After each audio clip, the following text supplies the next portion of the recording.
Shalom, family. Good evening. So as I was meditating today, cleaning up the house after making dinner for my family, I heard reunited at last in my spirit. And so for me personally, this means everything under the circumstances. But I knew that this was also meant for Yasharal and for all other people, that it fits to hear. So let's talk about a few people in the scriptures, specifically speaking about a few people that had families in the scriptures. Now we have Joseph. We know Joseph was one who was sold due to jealousy. He was sold into slavery. And after years of hardship being in Egypt, he finally rose to a position of power. He was made king of a nation that was not his own. And he and his family were actually reunited during such a tough time, dealing with famine and hardship. And initially, they were separated, because of sin, things like jealousy and covetousness. And so it ended up working out for them all, even though in the middle of the problem, the climax of it, it seemed very unfortunate to have the families not together. But everyone was going through their own tests. Joseph clearly being a major part of history for our people and our ancestors. And then his brothers, who actually learned a true word of forgiveness. And so it ended up being something good. And then when we read about Moses and his wife Zipporah, Moses sent his wife and their sons back to her father Jethro, because during that time of testing and his assignment in which he was called to deliver the people out of the land of captivity, which was Egypt, again, he didn't want his family or his children to be a distraction. And so he knew that he needed to do this mission with the father alone, without the distraction of families, nothing holding him back. And then later we saw that Jethro, Zipporah's father, brought her and her sons back to Moses, and they were reunited, I believe, on the Mount of Sinai. And then last but not least, because there's so many other more stories of how families have separated and then united. Even when we think about Lot and Abraham. And then we read about the prodigal son. This was a parable where we learn a son left home and he fell into destitution and all these things, but then he later returned back to his father. And it was like this feeling of unconditional love, joy, and again, that forgiveness. So family, I believe Yahuwah is sharing this word is because there's a lot of us, even if we don't speak it, we know that there's a lot of us that have relatives or family members very dear to us that we probably don't speak to, deal with anymore, and all that good stuff because of maybe some hurt that was done. Maybe there's just some underlying family issues that people just stuck to through tradition, or maybe you just kind of drifted apart. But every time I meditate on that proverb word I shared earlier about how during times of trouble, a brother is close to us. Even so, friends can be, but brothers for the time of adversity, and just reading about how families always coming together through sad times. But it's always ended up being something good because you reconnect with people. And so I know there's people out there, I don't know whether it's you needing to connect with your own children, you needing to connect with your parents, needing to fix things with your aunts, your uncles, your cousins, whatever it may be, even your own spouse, whatever it is. This is not a place where we judge or convict. That is Yahuwah's job.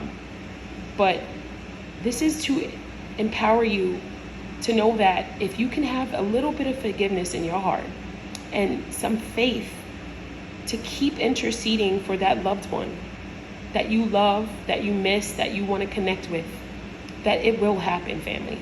during a time of hardship for myself. I'm not going to get into it too deeply because I'm not called to yet. But I will say this. During this time, I have reconnected with someone who has been so dear to me all my life. And because they were going through their own thing, they cut everyone off. And that even included me. And so sometimes we feel like it's our fault someone's not dealing with us, talking to us. But the truth is that everyone's going through something. And so we need to understand that it is not always about you. It is the flesh people are fighting. And you, being of the truth, have the authority to trample on someone else's snakes and scorpions that's dealing with their problems. You have the authority to help your brother or sister, or your mother or father, or your sibling, or whatever it is out. Just like Joseph did. He not only was walking in authority, but he helped his siblings out during that time of famine.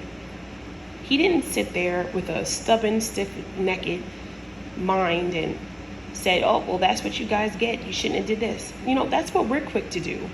But having humility and a forgiving heart is what pleases Yahuwah. It truly does.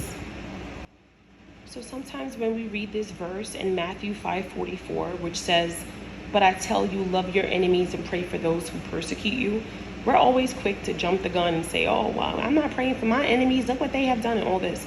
But have you ever thought that maybe this wasn't just referring to enemies of the world, but maybe enemies of your own family?